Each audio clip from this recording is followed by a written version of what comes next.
समाधी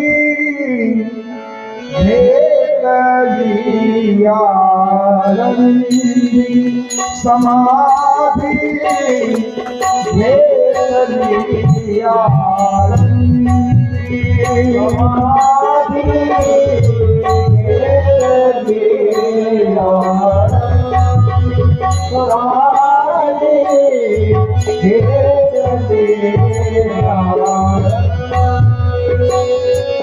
भगवती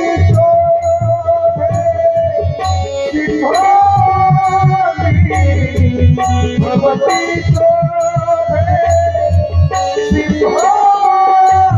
समाधि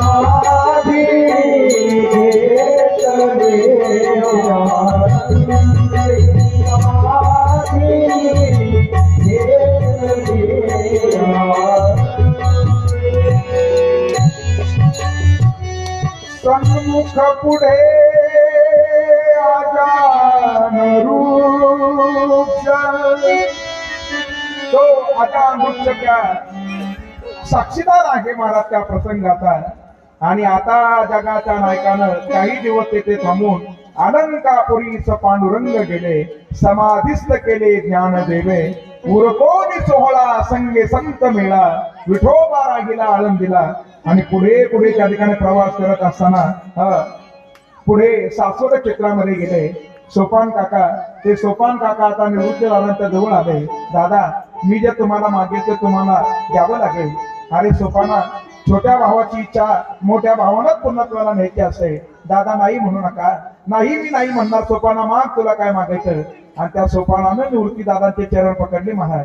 आणि चरण पकडल्यानंतर ते सोपान काका म्हणू लागले, दादा तुम्ही मला देणार आहात ना, जसं ज्ञानोबारांना समाधिस्थ केलं, मला वाटतं या सासवड क्षेत्रामध्ये या नदीच्या किनाऱ्यावरती मला काय केलं पाहिजे, तुम्ही मला परवानगी दिली पाहिजे आणि मी सुद्धा इथं थांबलं पाहिजे। निवृत्ती दादांचे डोळे आतून डबडबले, अरे ज्येष्ठाच्या अगोदर कनिष्ठाचे जाणे, केले नारायणी उपराटे, कसं शक्य होईल। पण भगवंतांनी मध्यस्थी केली, सोपान काकाला स्थिर केलं। पुढे प्रवास करत करत करत करत करत करत करत आता वैशाख वद्य दशमीचा दिवस त्या ठिकाणी आला महाराज। आणि त्या दिवशी ज्या वेळेला यज्ञाबार क्षेत्रामध्ये जाऊन पोहोचले आणि तिथं गेल्यानंतर मुक्ताईला सुद्धा असं वाटलं आपण थांबलं पाहिजे।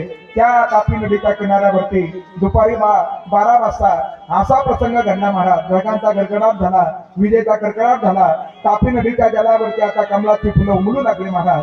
असं वारं वाहू लागलं, असे धुलीकण त्या ठिकाणी वाहू लागले महाराज।